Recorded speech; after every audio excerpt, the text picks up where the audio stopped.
Welcome to the Entrepreneurial Journey with your host, Dave Westcott.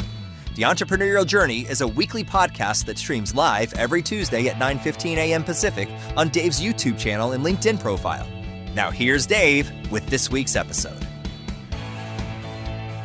Good morning and welcome to the Entrepreneurial Journey. I'm your host, Dave Westcott, and I have with me this morning special guest, Val Lesak, founder of Influential Encounters. Good morning, Val. Good morning, Dave. How are you? I'm doing good. Are you getting ready for Christmas? Oh, I'm ready this year. Are you ready? Presents are wrapped. Yeah, I am. Christmas cards are out. Presents are wrapped. We're good. This is unbelievable. I've never had a year like this in my life. That's a big moment. I'm gonna tell you that's a big moment. I got back from Hawaii yesterday, and I have not bought a single gift. There is not one thing under the tree. Amy is like, interesting. I've got to go shopping. I've got to clean the house. We've got people coming over. It's going to be crazy in here. Yeah. And I was like, well, it's too late for Amazon too. Is it too late for Amazon? You're going to have fun. We did miss Amazon. We did miss the Amazon thing because my little Charlie, he's 3 years old and he wants a chainsaw for Christmas. He loves chainsaws.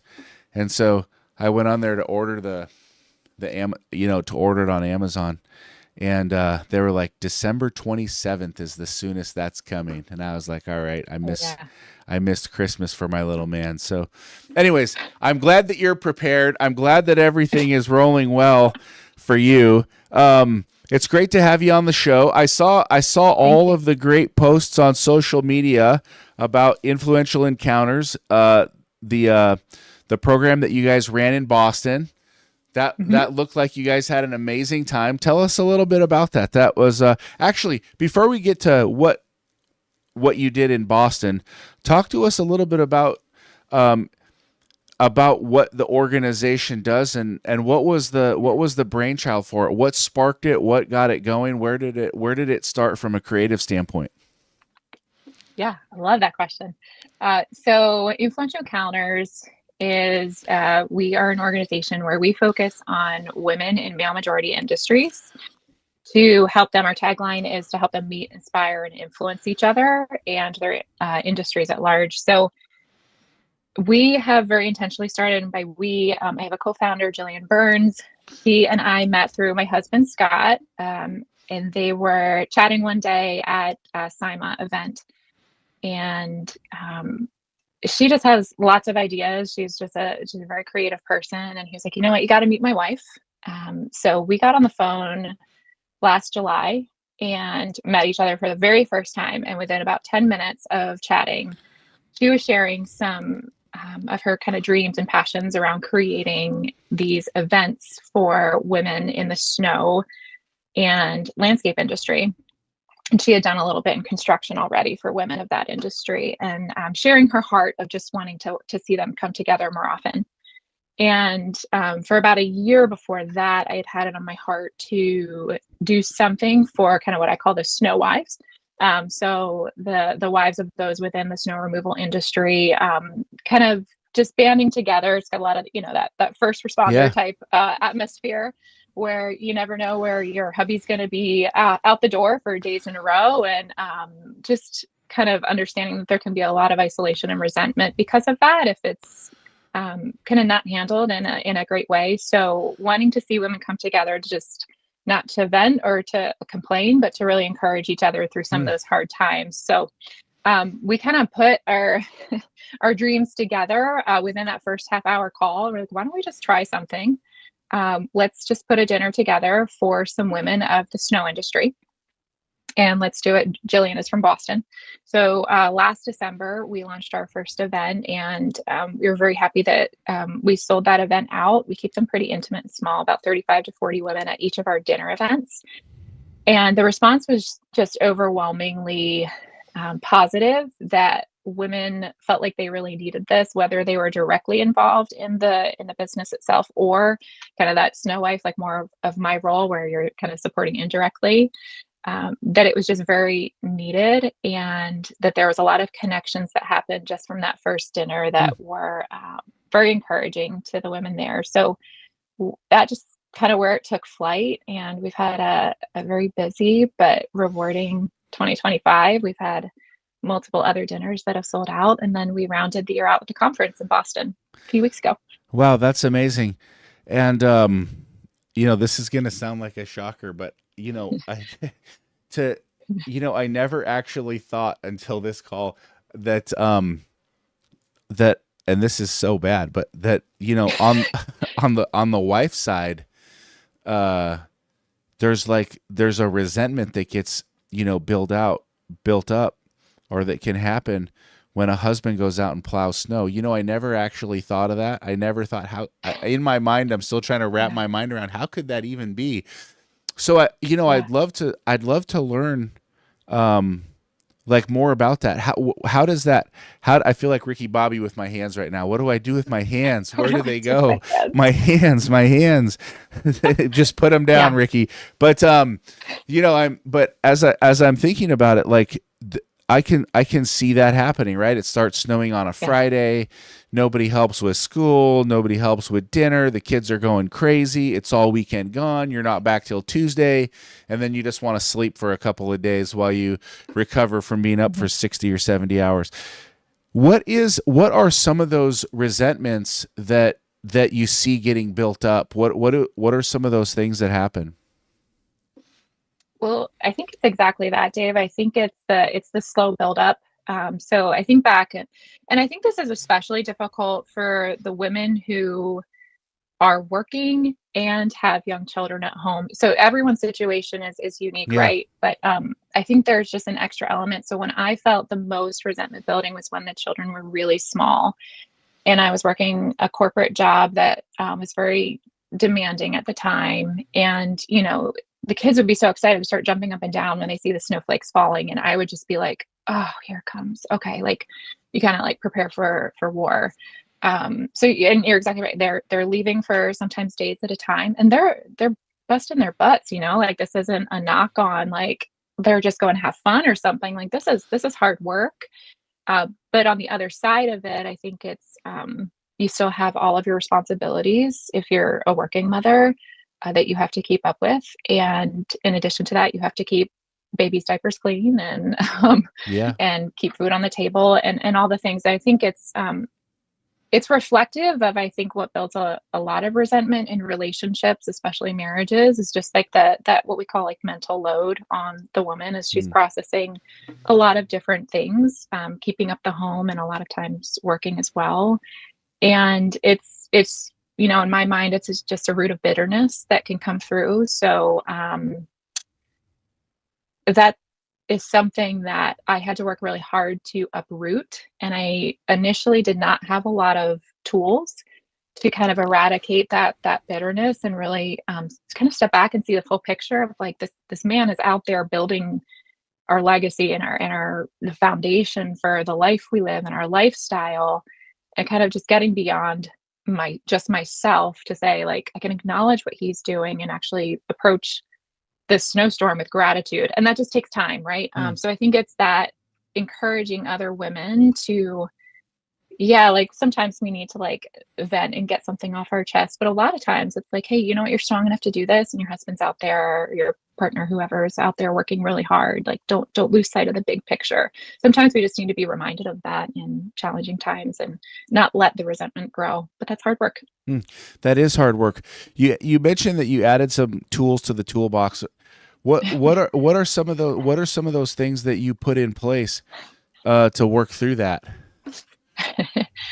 I'm laughing because it was my husband Scott has shared his story quite publicly of his battle with alcohol addiction and all the things, and I'm kind of laughing because it was really forced on me to learn some tools, not by choice. It wasn't I'm just such a good person, decided to learn and grow through this challenging time. It was this is a make or break situation. You need to either get your butt in counseling and figure some things out, or it's just going to be a very destructive lifestyle for our family. So the tools that I learned are a lot of self-regulation, breath work. That was one thing of just understanding that we may have chaos all around us, but we're always in control of our breath. Unless we're passed on, unless we're dead, we have control of our breath.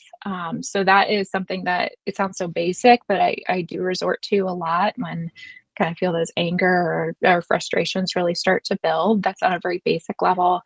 Um, for me too, this is a very like kind of spiritual type of approach to things, where I pray through a lot of things. I didn't used to do that. I was not very humble in my younger years to seek out help from God or from other people.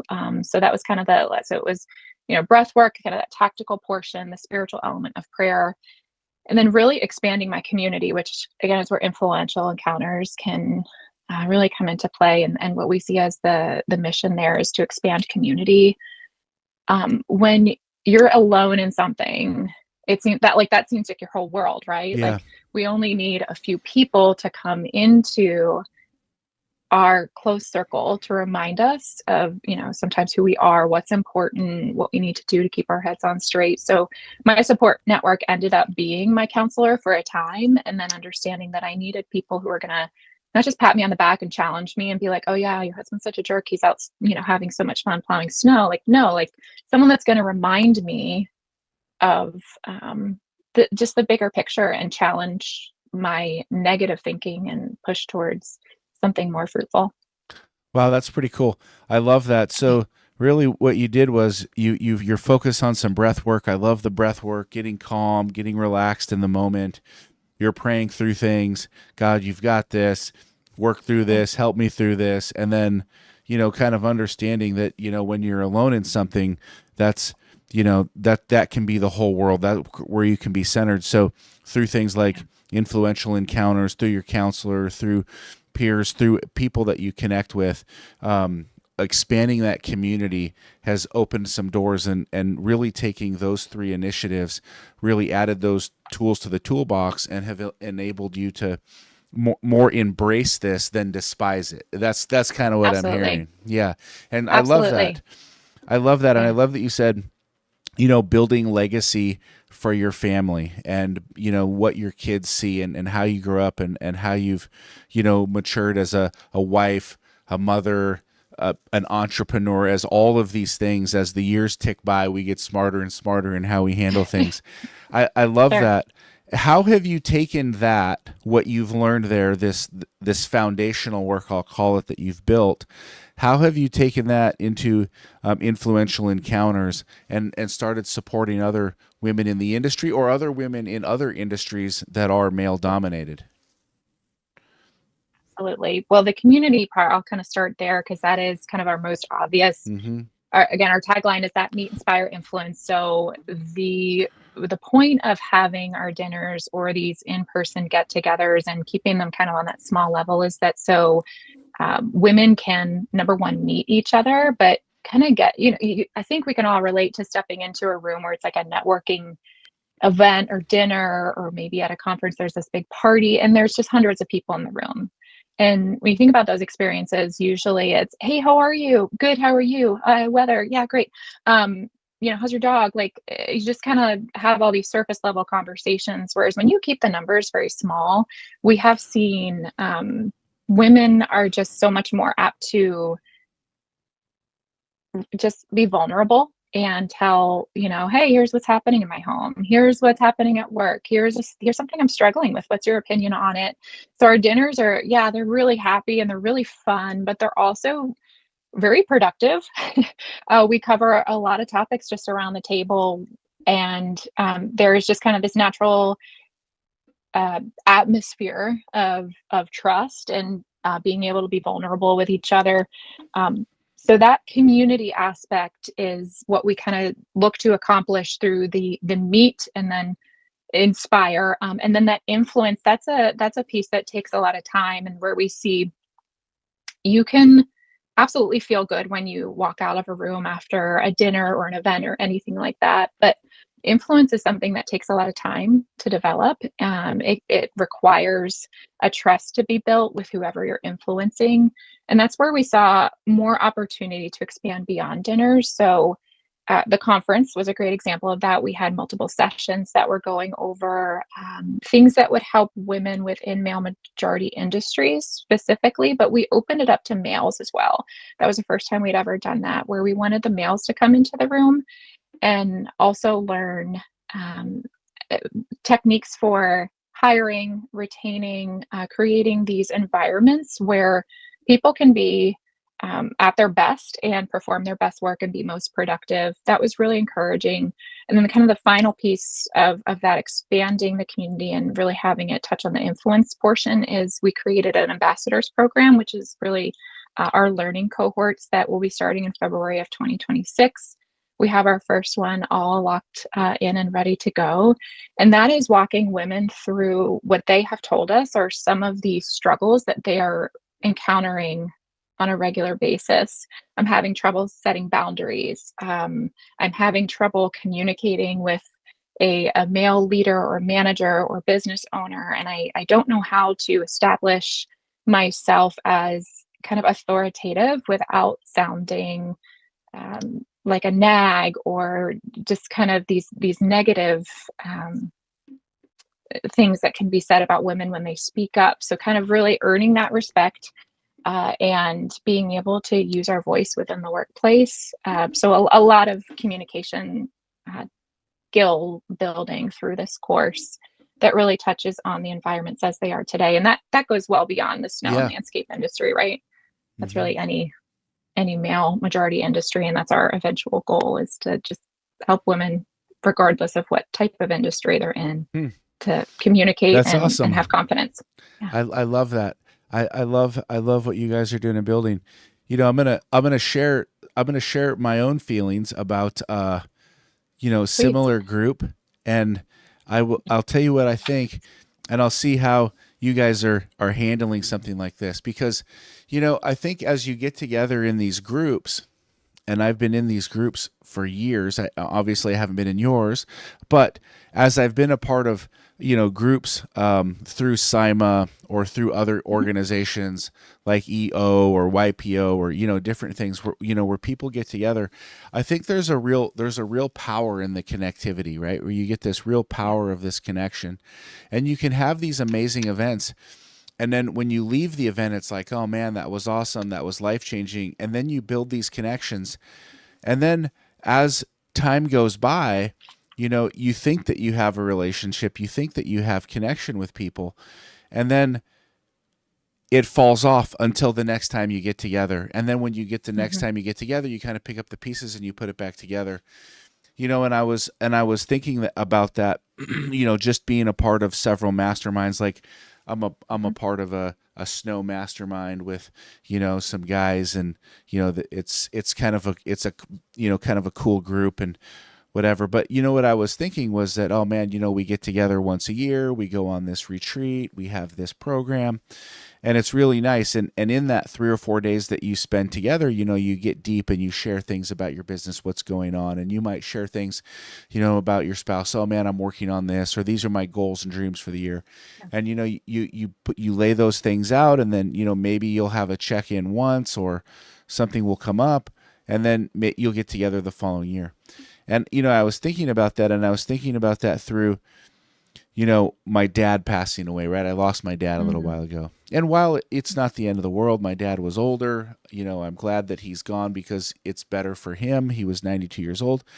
But, as I went through that, I noticed that not one of the people that I'm in this group with reached out and said, man, Dave, I'm so sorry to hear that. Man, Dave, oh man, what can I do for you?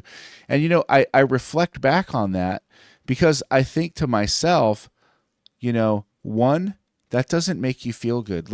And then two, I think about it from the aspect of, wait a minute, I get together with these people every year. I spend thousands of dollars to, fly out there. I spend money on hotels and time, and then I spend money to be there, maybe $3,000, $2,500 for speakers and connectivity. And then when you're there with people, you really pour your heart and your soul and your life into this networking group, right?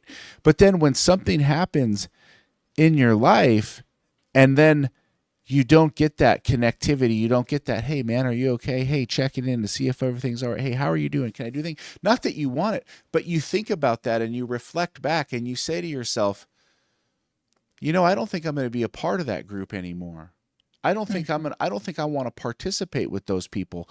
Wait a minute. Those people really aren't friends of mine. Those people really don't care, because you think like, wait a minute, I'm going through something serious in this moment. This is a place where I've shared and exposed, myself with personal feelings and thoughts. And now that doesn't get a reciprocation. And I think as anybody who builds the organization, knowing where your people are at. And what I've thought about that is, what would I do different? And I think, if I did a weekly, or not, excuse me, weekly's too much, but maybe there's a quarterly touch where, you're in touch with the people and you're continuing, what's going on in your life? How are you doing?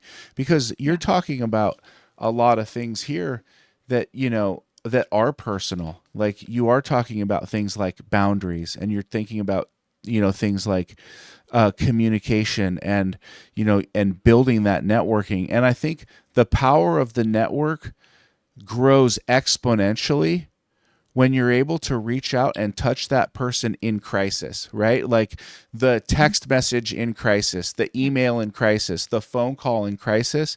I think to the person who's going through it means more than anything. And I think what you learn in any of these blue collar industries that we're talking about is they're forged in crisis. Like nobody has a perfect snow season. Nobody has, a perfect operational execution. Nobody, because you can't, because we're all people related and people break down. And so how do you love those people that you're building those relationships with? So I'd be interested to hear your take. And I know that's completely off the curve and I didn't prep you for that question, but as we're kind of randomly talking through this, I think to myself, like if I'm a part of, influential encounters, like part of my desire, man or woman, is to have that organization that really feels like they care, right? Like, hey, I'm here, I'm listening, I'm a part of it because there's a void or there's something that I want to fill. But I'm wondering how you guys look at things like that, how, and maybe you've never even thought of it. Maybe it's never even something that's come up, but I'm just wondering what would be your thought around that. I love that. And I'm so sorry to hear of your dad's passing. But I will say, Dave, that as you were talking, there's one key element to what you went through that we try to communicate to everyone that steps within our community. And that is, if you want people to be there for you, you have to put yourself out there. And I see you do this on LinkedIn. In emails that you were exchanging when you said, how your dad was doing, that me, you, and Jillian were exchanging emails during that time. You weren't afraid to say what was happening. And I think that is the first piece of it is whenever you step into any type of community, you have to be willing to say the truth. You have to be willing to say, like, this is the reality of what I'm walking through. And it doesn't have to be complaining. It's just reality. Right. So I appreciate that about you and your communications, that that is something that we're trying to reinforce anytime a woman comes into our community, is you've got to put yourself out there in order to build a relationship.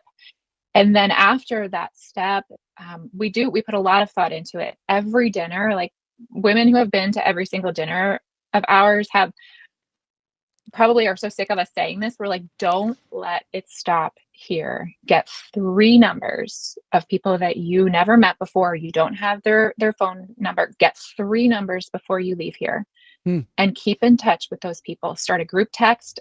For every dinner, we do a WhatsApp group where we include the entire group of women within that WhatsApp the thread. And we're posting fun things. And we're also posting, I'm really struggling over here. Does anyone have advice on job costing? It doesn't even matter what it is. It is just that idea, like putting yourself out there and letting people be there for you. And then don't lose contact, because we love having women return to the dinners, but if they're not communicating in between, the relationships aren't growing.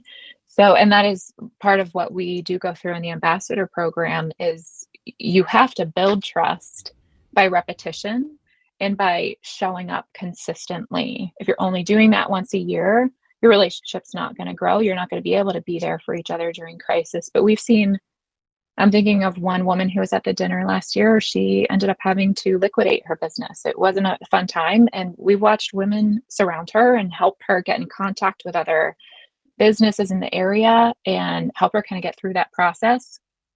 We have had women that have lost their jobs over the last year. We have had women who have lost family members over the last year. And even for me, I have people reaching out to me every snowstorm. Hey, how you holding up? You going nuts? You good? You need to talk to someone.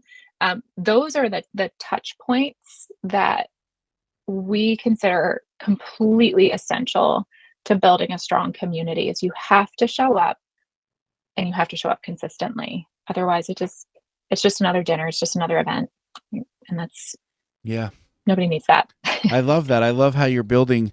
I love how you're building the relationship in there, and I love how you're helping people walk through tough times. I mean, business is tough and life is tough every single day. There's no easy way to walk through it.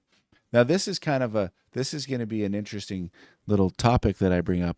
I would say early on in my career, I was always very nervous to hire a woman to work for me. Right? I was always like, oh my God. And let me tell you, I always thought it's going to be tears. It's going to be emotional. This is going to be tough. Oh man, this is a tough industry. They're not going to be able to take it. This is going to be so hard on me. And, this was probably a self-created stigma that I had in my own mind. And I'll tell you that over the years, like, a gal by the name of Shelly Fuller runs my operation for my company. She's the president of my company. She's absolutely incredible. Amazing woman. A gal by the name of Erin runs our snow division, which is the toughest division in the entire business. Like, I don't think anything compares to it. And, a gal by the name of Barb runs our East Coast snow. And I mean, I have so many wonderful women who work for me and who do such an amazing job. Like, just the way they collaborate together, the way they partner together on things. The meetings are collaborative. The meetings are learning. The meetings are growing. You don't see that with an all-male environment. When you have women on that team, what happens is you bring more creativity, you bring more collaboration, and you almost bring a piece that you don't get. Yeah. But you don't realize that happens in the beginning, right? And so I think, as men and women, as they work together in male-dominated industries, I think there can be that stigma, there can be that fear of, oh man, they're not going to be able to take it. They're not going to be able to work through that. What on your end do you guys do? Is there any coaching that you're providing? Is there any tools, tips, or tricks that you're using as you bring males into the organization, that you're working to show and expose that bringing women into the workplace, bringing them into these high-level positions will actually accelerate and grow your business? I would say my business is at the best place it's ever been in decades because of the amazing people that are there, and it's because I work with some of the most amazing women, I think, in the industry. I'm wondering how you guys are looking at that. Yeah. I love, again, your vulnerability is so refreshing because I think there is definitely still a stigma. We talk to a lot of male business owners, just the demographic of the industry today, it's about 90% male. So, and a lot of them are, the business owners.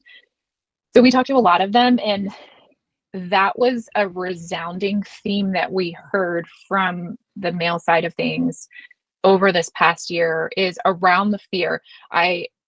So many different types of fear too. I don't want this to ruin the camaraderie if I hire women and on an all male team. I don't know how I'd handle a woman crying in my office. Can I even have a woman in my office?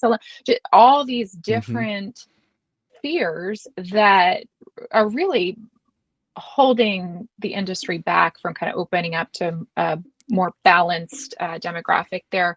So we took that and we incorporated into our conference learning.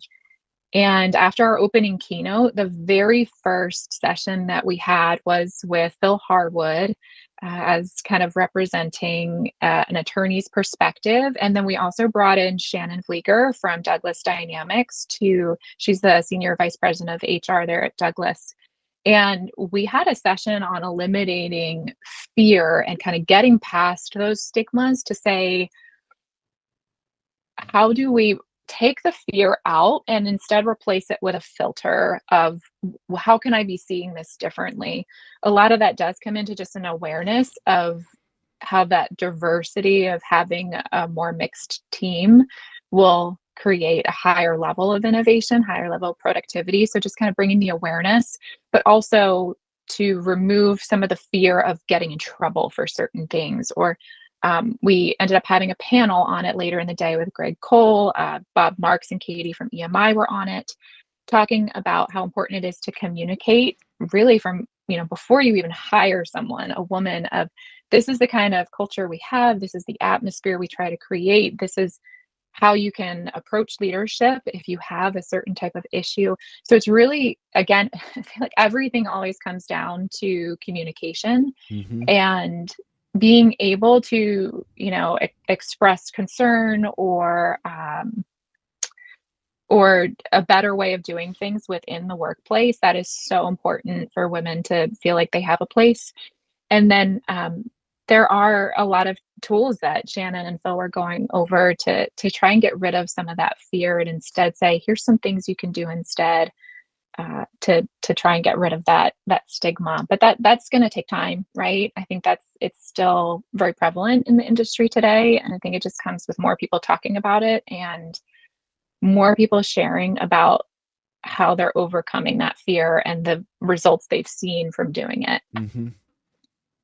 That's awesome. So you're putting tools in the place in the hands of business owners and business leaders so that they can, it's almost like they're breaking down walls. You're almost like breaking down barriers. That's kind of what it sounds like, right? Like we're taking these walls that have been, and they're not really real walls, but they're walls that are there that need to be broken down because they're worried. Oh my goodness, can I curse in the office if I have a woman there? Is it going to break me down? Like all of those things. Oh my goodness, we're going to have to clean the bathrooms now, or whatever whatever they might think, right?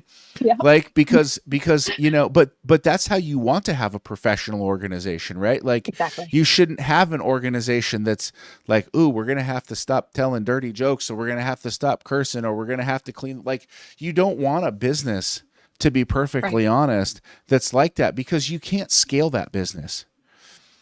Right. You're not getting the best of all people. You're creating a business that's very siloed, and that business will break down because it's not a great place to work. It's not an amazing place to be. Like if anybody can walk into that office and feel comfortable, it's a professional environment, it's a winning environment, it's a go-to environment. That's inclusive of all people, right? And I think that's what breaks down. And if you can break those things down, that's awesome. The ambassador program. Talk to me about the ambassador program. So, who qualifies for the ambassador program? What kind of people go into it? What are some of the things that they're learning? I know that you had talked about boundaries, communications, things like speak up. But what does it look like? What is the frequency of these meetings? Talk to us a little bit about the program and how it works. Yeah, absolutely. So the frequency, we have it set up for monthly calls. Again, the goal is never to just be a monthly call and then, forget about it for a month.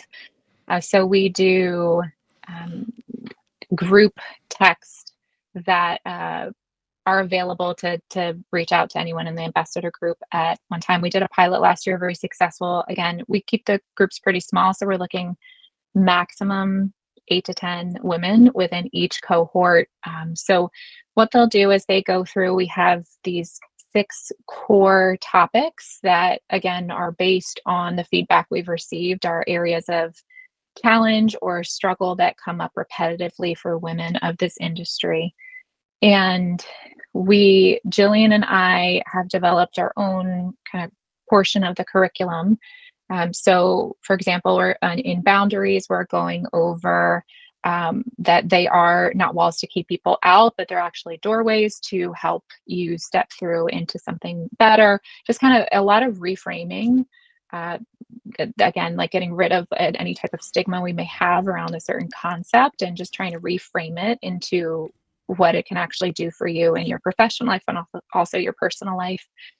And then in the off month, so it's a year program. We have the 6 topics. So we go over it together. We have a workbook where they're going through, well, how do I set boundaries? Where do you even start? Okay, well, that starts with what are your priorities? How do I figure out my priorities? How do I, there's all of these kind of steps to being able to do something that a lot of people just have never been walked through that process. So we're trying to make it very simple. Like, here's how to establish your priorities, so you know what your boundaries should be.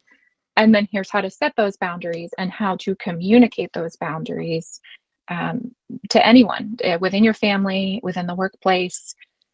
And then we have a speaker that comes in for each one of the topics as the subject matter expert. So they sit with that content, working through the workbooks for a month, communicating in that group chat.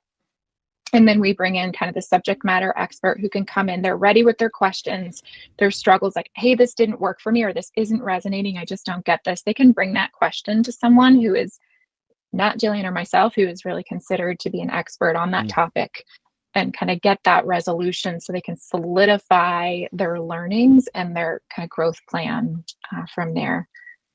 So we do it by application. So applications are open to any woman. And application is just a very simple process. It's really just us getting to know where that person is at in their career and their personal life. Again, trying to get a gauge on what they're really wanting to learn.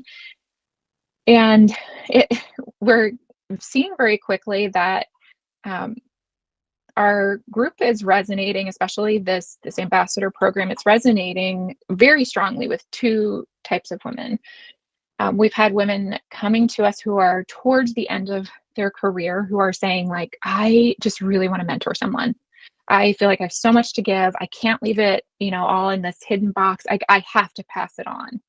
Can I be part of your ambassador program so I can continue to learn, but also can I help you mentor someone who's newer in the industry? And then the other group that it really seems to be appealing to is that next generation, kind of these next gen leaders, very like growth mindset approach to life, just hungry to learn and grow, where they're saying, I need connections in this industry to be successful. I know I want to, make my mark, but I don't know how to do that. They're open and willing, and they're sponges. So that has been just a beautiful natural progression of where this has taken. So we have these mentor type women who are just ready to give. And then we have these younger women who are just newer to the industry in general, who are just hungry to learn. And we definitely have women in the middle of that too, or who are on either side of that. But it's a very give and take type of community. And I just think that's so beautiful. It seems to attract women who just really want to learn and grow. I love that. I think that's amazing. I gotta connect you with Shelly, who runs our organization. This gal is amazing. She, I'll tell you one thing that she did is super impressive in her career. She opened up 350 wireless advocate locations in 12 months. She built $1 billion business. And I will tell you that I have never worked with a leader in my life who I think can compare to this gal. Like, I mean, she's just absolutely incredible. And but I love what you're doing. I love how they're coming in. I love how women are coming in and mentoring others. And I love how next gen leaders are coming in, and they really, really want to learn. So as you're working through these processes, what I heard you saying was that, really we're going through and we're establishing what are our priorities, and then from there we're creating boundaries. And these boundaries aren't really boundaries. They're doorways that we can help build communication and connection through. What is one way that you help someone establish a priority? Like how do you even not that I don't want to steal any of the secret sauce from Yeah. from what they're doing, but just as a small maybe glimpse behind the curtain of what would be one way that you would help someone establish a priority? Yeah, that's an awesome question. And I think it's one that is very relevant at the end of the year too, of kind of building vision boards and goals for a new year. I think a lot of people do struggle. I even struggle with setting priorities for myself. So creating a process around it was really important to us. It comes down to personal conviction and knowing where you are most valued during a particular season in life. So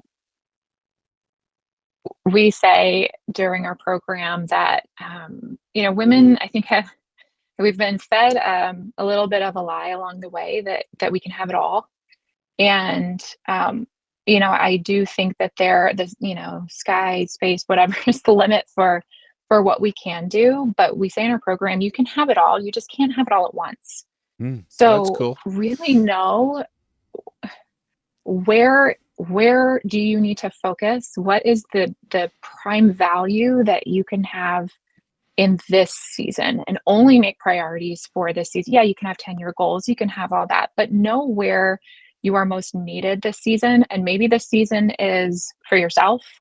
Maybe you need to focus on mental health or breath work or going to counseling, whatever it is. Like maybe you need to establish some things for yourself, and maybe it's a season of giving to your family. For me, for example, like this is a season of homeschooling. We have made that a priority and saying, we know our family's needs, we can assess our family's needs, and this is what is required of me during this season. And then once you establish those, it becomes easier to say no to everything else. So once you can kind of solidify what needs me the most in this season of life, build those priorities around that, and it's oftentimes work. Like we should always have kind of this work priority list too, of what we're working towards, what we're working on, and what drives the most value for the company. So we do talk about building value for your company as well. Is this a time to step into leadership? Is this a time to take on a stretch assignment? Is this the time to just take on a big implementation project? Whatever it is, where's the most value that you're creating at work too, so you can have work priorities. Once you establish those, that becomes kind of the test of everything else you say yes or no to. So for me, as an example, there's so much travel we could do, right? Like there's all kinds of conferences and this and that, but I have to sit there and say, you know what, my homeschooling my children does need to be a higher priority than just going everywhere and being at every event. And so it becomes easier to say no to certain things. Whereas if I can evaluate the value of that conference, and it's one that is an investment in my business or me personally, then it's okay, we can manage both our family life and attending this conference. So it's really just establishing that, knowing where you need to be at any certain time, and just sticking to that, because I think as women, we want to say yes to everything. And we talk about that, especially in the workplace, we want to be respected. So we say yes to everything, and that's actually not healthy at all. Figure out where you add the most value at your company too. Yeah. And focus on that with all you have, and say no to other things that are going to distract you from that.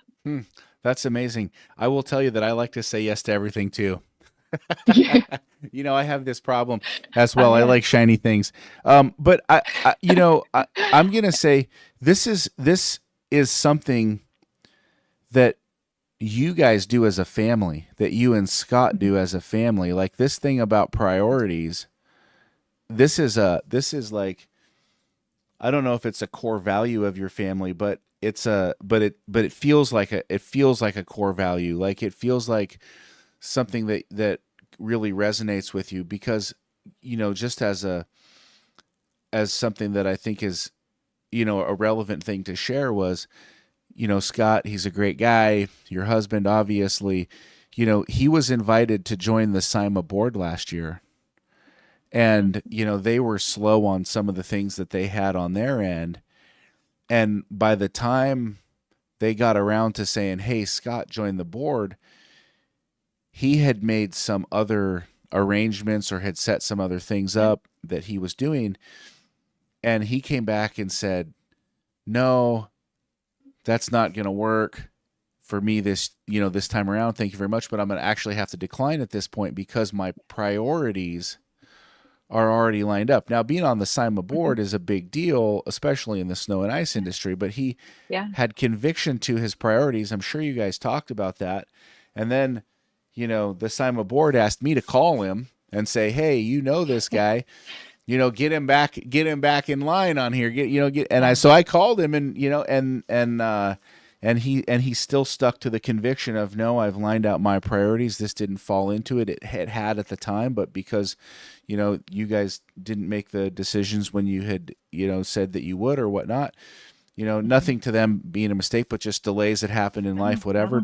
There was no issue, no real, I'm not giving an issue on SIMA, but what I'm saying, because there wasn't, but it was just the timing didn't align, but he stuck to the priorities that were important to him because those were convictions that you laid out. So as a family, that must be something that you guys have talked about. Like, hey, these are our priorities. These are the things that we're investing our time in because they have a value, because they're important. And so you not only are you coaching and teaching this, but as a family, you're living it, right? Would you say that that's a good explanation of how things happen? Yeah, absolutely. We believe it starts at home. So we, as a couple, we do take time to even go away, just ourselves without the kids, and take a few days to really talk about where are we headed as a family, as a couple, individually, because we are 1000% committed that nothing we can do in life should cost us our relationship with Christ, our relationship with each other, and our relationship with our family. If that is the cost of anything, the answer is no. So those are kind of our top, and then we align things underneath that kind of support those. We made an interesting commitment this past year that Scott and I would not spend more than 2 nights apart. I used to travel a lot with my corporate job. He has a lot of opportunity to travel. He does several speaking engagements. And what we learned through those years of us traveling is that we're not great phone people.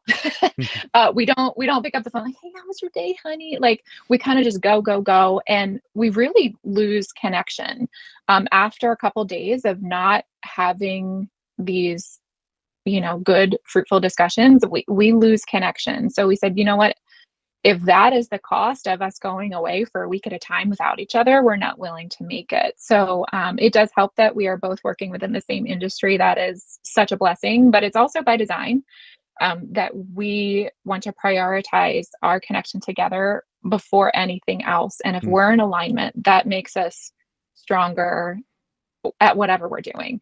So yeah, it definitely starts at home. I'd say that for anything to really live something out. It's personal. It has to start with us. You guys make big choice. I mean, you guys make big decisions that most people, I think, would say, "Oh man, you know what? Why don't we bend this rule? I can fit this in. I can squeeze this in. This is a great opportunity." But these convictions that you've set your mind to, like it's really a beautiful thing. Like it's really something to be respected, because so many people would bend and say, "Oh man, you know what? They want me on this board. I'm gonna do it. It's gonna advance X, Y, and Z." But when you guys make a decision, when you make a commitment, you're really standing to that. And I think it seems like you're seeing a lot of success in life and business, and secondarily, you are homeschooling the kids, which is a full-time job in and of itself. I know, because we homeschool our kids, and that is no easy program. So you guys you're running Castle Rocks, the snow business. You're running Inspire You, the coaching company. You're running Influential Encounters. There's probably other things that you have going on. You're homeschooling the kids. You're not spending more than 2 nights apart. You're intentionally spending time together as husband and wife. You're also involved in your church and, the different things that you have there. People are always calling for balance. It would seem to me that one, you're very calm on this call. The hair isn't frizzle fried. You're intentional. You're focused. You're on point. How does that happen? How are you getting the balance with all of the things? Because it's not like you guys are just doing one thing and you're like, oh, cool. Like you guys have a lot of irons in the fire. Yeah. Yeah. Well, I'll be honest, Dave, the only reason my hair is done is because I'm serving in Christmas Eve service today and tomorrow. So any other day you would have seen frazzled hair. All right. I appreciate the honesty. Just being vulnerable, right? Appreciate that. But I'm a firm believer that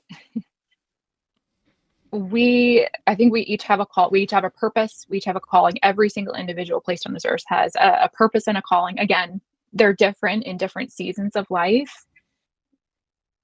But I believe that we get the grace to go through what we're called to do. And so for Scott, and again, it really does go back to a very spiritual type approach to things where we've been really challenged this year in the topic of humility, just kind of letting go of pride and self-serving, and instead saying, what else could this be about? What else could this season of life be about? We know it's investing in our children. We know it's investing, serving in our church, I serve on a nonprofit board in my community. They all require Scott and I both to kind of be in this constant state of like letting go, and saying God, you're in control. You're going to give me the grace to either go through this and the strength to go through this. And if this is not my purpose for this time of my life, then I'm going to let it go. And we believe that, obviously the business, that's a huge ministry. We're trying to change people's lives and give them a better work experience and grow them as individuals. Businesses are absolutely a way that we feel like we are serving others. And I would say it comes down to that is kind of my theme for this year has been to get lower and stay empty. And by that, I just mean just constantly being in the state of letting go of what I think is best or what I think is ideal, and letting God call the shots. That happens through a lot of prayer and discussion between Scott and I of saying, are we in alignment on this? Because we believe that, we're supposed to be making decisions together in life. And that's the secret, man. It's just, it's very, very churchy, but it's kind of dying to self every day and saying, God, what do you have for me? Okay, you want me to do that? Then I need your help. I love it. And he's never failed. I will say that anytime we've said yes to something that we believe is truly the right thing, we get the strength, we get the focus, and a lot of it does feel kind of supernatural in a way that normally we wouldn't have the ability or the strength to go through this, but we say yes to what we believe we're called to. I love it. That's incredible. All right, we're coming down to time. This has been an incredible show. I've had so much fun hanging out with you today. It's gone by super fast. I've just got a couple of questions left. They're really simple. One, how can somebody follow you on social media? You on LinkedIn, Facebook, Instagram? Where are you hanging out? Yep. So personally, absolutely. Instagram, LinkedIn are best spots to find me. Val Lesak on both. Influential Encounters, we do have a website. We are going to be revamping that for 2026, but you can still go and sign up for kind of the subscription updates. It's just influentialencounters.com. Instagram, we're influential_encounters. We do a little bit more fun stuff on Instagram sometimes. And then LinkedIn, we have our own company page. But I would say also reach out. There's the contact me form. Jillian and I are constantly having conversations with new people. Again, the communication, the conversations, that's where it's at. So we are super available to say, here's what we're doing, here's why we're doing it. Let's talk about how it can help your organization or you personally. We're always ready to chat. Yeah, I love that. I think that's fantastic. So if anybody's out there, if any woman in industry is out there and they're looking to connect and they're looking to build these relationships, if they're looking to be a part of the ambassador program, if they're looking to, get involved in the cohorts, come to the dinners, if they're really looking to, I'd say, change their life, if they're looking for that next thing and better, what you're saying is we're open for communication. Send me a message on LinkedIn, send me an email, communicate with me. Let's get together. All right. So if you're out there listening and this has resonated with you, definitely get with these incredible women who are doing incredible things in the industries that are male dominated. I love that. I love what you guys are building. I love that you're doing it. You're doing a fantastic job. And I'm really inspired by what you guys are building. I got one final question for you. It's my favorite question on the show. We got a big whiteboard, a billboard on the side of the road. You get one question, one word, one phrase. What do you want to share with the world today? It's my theme for the year. Stay low. Just focus on humility, man. Empty yourself of pride, and life is gonna just reward you for it. So stay low. I love it. I love it. Stay low. This has been an awesome show. Thank you so much. This has been the Entrepreneurial Journey. I'm your host, Dave Westcott, back 9:15 a.m. Pacific Standard Time every single Tuesday. We are hanging out. Give us a comment. Drop your comments into the comments box. Give us a like. Give us a share. And listen, do yourself a favor. Hook up with the Influential Encounters. They are doing amazing things. Val, thank you so much. It's been awesome to have you on the show. My pleasure. Thanks, Dave. Appreciate you.